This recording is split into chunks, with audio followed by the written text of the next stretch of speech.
Instagram, of course, as many of you know, is a popular way of sharing information, but it may soon have to make way for another app. Flipagram is one of the hottest right now, up there with heavyweights like Facebook and Twitter as one of the most downloaded apps. Samuel Burke joins us to tell us more about Flipagram. Samuel, every time I think I'm catching up, there's something else I don't know about. What is this about?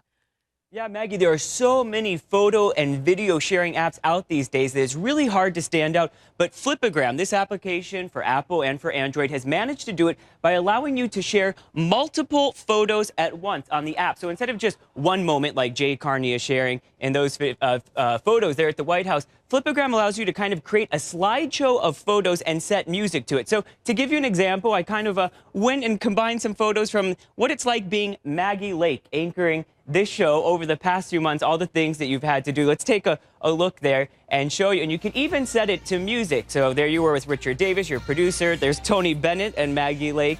There you are, just looking cool. So you can kind of tell a story over the past few months, over a vacation. I used it actually to show what I was doing in the Grand Canyon a few weeks ago. I had a trip there. So you can kind of combine all these and tell a story with music. And some days it's even beating Facebook and Twitter for the #1 position in the iTunes App Store, Maggie.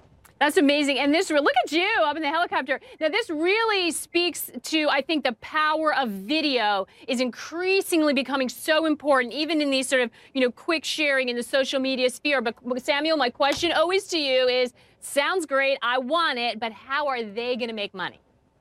Yeah, and according to the Wall Street Journal, they're seeking a round of funding, Flipagram, that would put the valuation of this company at more than $300 million. So I had a chance to speak to the CEO of this company, Farhad Mohit, and I asked him, how are you going to be able to put bread on the table for you and the employees at Flipagram?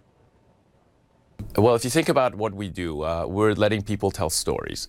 And many stories can have a commercial intent. For instance, we had Britney Spears launched her Vegas tour with a Flipagram. The Flipagram was set to her own music. The music already has a buy link. You can buy that the full song that was previewed in the Flipagram. That's one avenue. And of course, commercials are mini stories as well. So over time, we will see many different use cases, and some of those could be commercial in nature because some stories are commercial in nature.